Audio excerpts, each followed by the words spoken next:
اگلا سوال ہے علی بھائی، کیا سنت مؤکدہ اور غیر مؤکدہ کے پڑھنے میں کوئی فرق ہے؟ کوئی فرق نہیں ہے. مؤکدہ غیر مؤکدہ نوافل یہ تفریق فقہا کی ہے. قرآن و حدیث میں دو ہی ٹرم ہیں، فرض عبادت اور نفلی عبادت. جو آپ نے ہمیشہ نفلی عبادت کی ہے اسے سنت مؤکدہ کہتے ہیں، تاکید کی گئی. وہ بخاری مسلم میں 4 ظہر سے پہلے، 2 ظہر کے بعد، 2 مغرب کے بعد، 2 عشاء کے بعد، 12. اور مسلم میں الفاظ ہیں کہ جو یہ 12 رکعتیں پڑھے گا اللہ تعالیٰ جنت میں اس کے لیے محل بنائے گا. یہ بخاری میں بھی ہے اور مسلم میں تو آگے الفاظ ہیں. وہ تبا تابی کہتے ہیں جب سے میں نے تابی سے سنا میں نے 12 رکعتیں نہیں چھوڑی. تابی کہتا ہے جب سے میں نے ام حبیبہ حضور کی بیوی سے سنا میں نے کبھی یہ رکعتیں نہیں چھوڑی ہیں. تو یہ ہوگی مؤکدہ. اور غیر مؤکدہ جو ہیں وہ ظہر کے 2 سنتوں کے بعد والی 2 رکعتیں، عصر سے پہلے 4، عشاء سے پہلے تو جتنی مرضی پڑھیں، مغرب سے عشاء کے درمیان ثابت ہیں. جمعے والے دن بھی آپ جتنی مرضی پڑھیں، بخاری مسلم میں ثابت ہے. کوئی فرق نہیں ہے. حنفیوں نے وہ فرق بنایا ہوا ہے کہ جی وہ تیسری پھر سبحانک اللہ سے شروع کرنی ہے. عام سنتوں کی طرح آپ پڑھیں. درمیان والا تشہد فرض میں بھی اور سنتوں میں بھی پورا بھی پڑھ سکتے ہیں، عبدو رسولو تک بھی پڑھ سکتے ہیں. اسی طریقے سے فرض کی تیسری اور چوتھی رکعت میں سورت ملا بھی سکتے ہیں، بخاری مسلم میں ثابت ہے، چھوڑ بھی سکتے ہیں. اور یہی حال سنتوں کا بھی ہے. سنتوں کی بھی تیسری اور چوتھی رکعت میں اگر کوئی سورت ملانا چھوڑ دیتا ہے، صرف فاتحہ پڑھ لیتا ہے، تو سنت تو ہو جائے گی اس کی، کیونکہ فاتحہ کے بغیر نماز نہیں ہوتی. لیکن بہتر یہ ہے کہ وہ سنت مؤکدہ ہوں غیر مؤکدہ ہوں اسی طریقے سے پڑھے کہ ہر رکعت کی میں سورہ فاتحہ کے بعد سورت بھی ملائے، اور تشہد عبدو رسولو تک تو کم از کم پڑھے، اور پورا پڑھ لے تو زیادہ ثواب ہے. ٹھیک ہو گیا؟ دونوں طرح سے. یہ نہیں ہے کہ عبدو رسول کے بعد دروشی پڑھ لے تو سجدہ صاحب واجب ہو جائے گا. یہ کہانی سنی ہوئی ہے نا آپ نے؟ سجدہ صاحب پہ میرا مسئلہ 92 دیکھیں. اچھا اس کہانی میں رنگ کیسے بھرے ہیں انہوں نے؟ اے لطیفہ عرض کیا ہے، یہ آپ نے لکھا تھا، ہم تو عرض کر کے نہ اس کی انجینئرنگ کرنے لگے ہیں.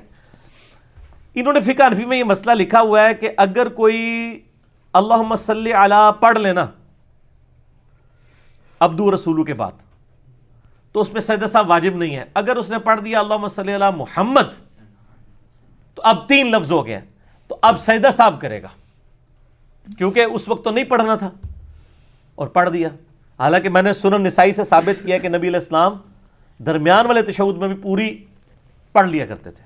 اچھا وہ کہتے ہیں جی ایک دفعہ امام حنیفہ رحمۃ اللہ علیہ کو نبی علیہ السلام کی زیارت ہوئی خواب میں. آپ نے فرمایا کہ ابو حنیفہ تو نے دروشی پڑھنے والے کے اوپر سجدہ صاحب لگا دیا ہے. سجدہ صاحب تو پلنٹی ہوتی ہے نا کہ غلطی ہوئی. وہ کہتا ہے نہیں امام حنیفہ دیکھیں کتنے حاضر جواب تھے. امام حنیفہ پہ جھوٹی باندھا ہوا ہے، یقیناً انہوں نے خواب نہیں دیکھا.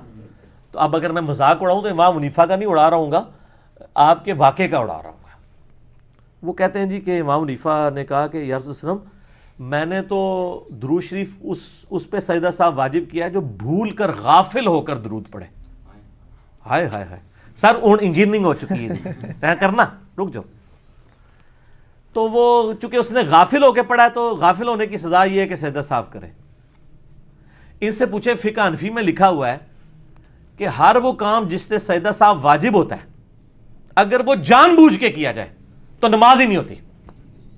اس کا مطلب ہے کہ کوئی غافل ہو کے دروشی پڑھ لے وہ تو سجدہ صاحب کرے گا، اور جو جان بوجھ کے پڑھے اس کی نماز ہی نہیں ہوگی. نماز ہی. تو نبی علیہ السلام نے آگے سے نہیں پوچھا کہ ابو حنیفہ اگر کوئی محبت سے دروشی پڑھ لے تو اس پہ بھی سجدہ صاحب ہے، تو پھر امام حنیفہ فرماتے ہیں اس دی تو نماز ہی نہیں ہوتی. پھر پتہ لگتا ہے خواب انجینئرنگ ہو گئی ہے. ہوں آدھا نا بیان کریو، سمجھ آ گئی میری بات کی؟ فقہ حنفی کا یہ پیٹ مسئلہ ہے کہ ہر وہ کام جس سے سجدہ صاحب واجب ہو جائے وہ تو ہوتا ہے بھولنے کے اوپر. اگر وہ کام جان بوجھ کے کرے، یعنی ایک بندے نے دوسری رکعت میں بیٹھنا تھا اور وہ جان بوجھ کے چھوڑ کے کھڑا ہو گیا تو وہ کہتے ہیں نماز دوبارہ پڑھے گا، مکروہ تحریمی واجب الادا ہے، کیونکہ اس نے وہ غلطی جان بوجھ کے کی ہے، بھول کے نہیں کی. صحو تو کہتے ہی بھول کو ہے، سجدہ صاحب بھول کا سجدہ. تو سر درود شریف جو صحو سے پڑھے وہ تو آپ نے کہانی کرا لی کہ وہ غافل ہو کے پڑھا تھا اس لیے. اچھا اب جان بوجھ کے کوئی پڑھ لے، ہم تو پڑھتے ہیں اللہ کے فضل سے، ہم تو وطروں میں بھی پڑھتے ہیں، سنت ہے دعائے قنوت کے بعد. آپ تو درود والے صرف نام کے ہیں نا، ہم دروشی واقعی پڑھنے والے ہیں. ٹھیک ہے جی، ہم نہ بارود والے ہیں اور نہ گالیاں دینے والے ہیں، ہم درود والے ہیں اور گالیاں کھانے والے ہیں. اللہم صلی علی محمد وعلی آل محمد. تو یہ انجینئرنگ ہوگی جی اب اس واقعے کی. اب اس واقعے کو آگے سے اب کچھ جوڑنا پڑے گا آپ کو، کیونکہ اس واقعے کے آگے اب لکھا ہوگا فٹ نوٹ کے اوپر کہ اگر یہ مسئلہ ہے تو پھر اے مسئلہ بھی حل کرو نا. کہ اگر جان بوجھ کے دروشی پڑھ لے تو پھر تو اس کی نماز افضل ہونی چاہیے، تو آپ کہیں گے وہ ہوگی ہی نہیں.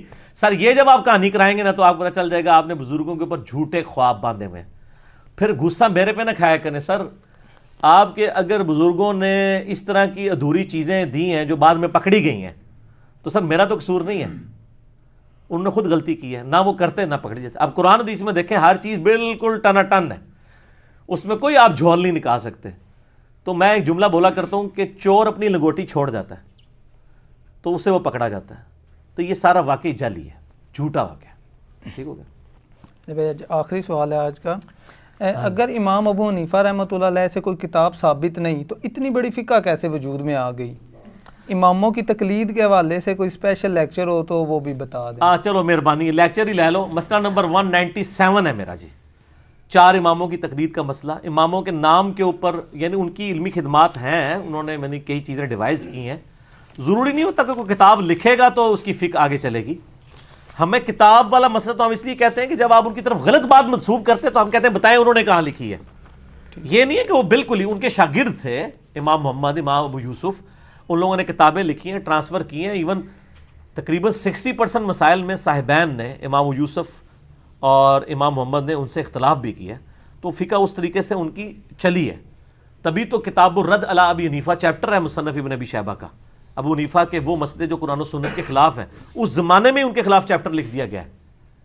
ابن ابی شیبہ جو ہیں بخاری مسلم کے استاد ہیں، مسلم شریف میں 1500 حدیث ہیں امام ابن ابی شیبہ سے ہیں، اور اس کا میں نے چیپٹر کا پورا تعارف کرایا ہوا ہے. اور ریسرچ پیپر نمبر 17 ہے ہماری ویب سائٹ پہ، آپ ڈاؤن لوڈ کریں کہ امام حنیفہ کے کون سے مسائل قرآن و سنت کے خلاف تھے. وہ پری میچور فقہ تھی، حدیثوں کے بغیر تابعین کے اقوال پہ بن گئی. بعد میں جب صحیح احادیث سامنے آئی لوگوں کے سامنے جب کمپائل ہو کے، تو شافعی رحمہ اللہ تعالیٰ کی جو فقہ ہے وہ قرآن و سنت کے قریب ہے. باقی مسئلہ 197 ہی دیکھ لیں، زیادہ یعنی اس پہ بات کرنے کی ضرورت نہیں ہے. میں آلریڈی ایک بڑا مینیجبل فارم میں لیکچر ہے، یہ میری زندگی کے بہترین لیکچرز میں سے ہے، جس میں نے HD کیمرے میں کئی ایک مثالیں دکھائی ہیں. 1.5-2 گھنٹے کا لیکچر ہے. 197 مسئلہ لکھیں، یوٹیوب پہ وہ لیکچر کھل جائے گا.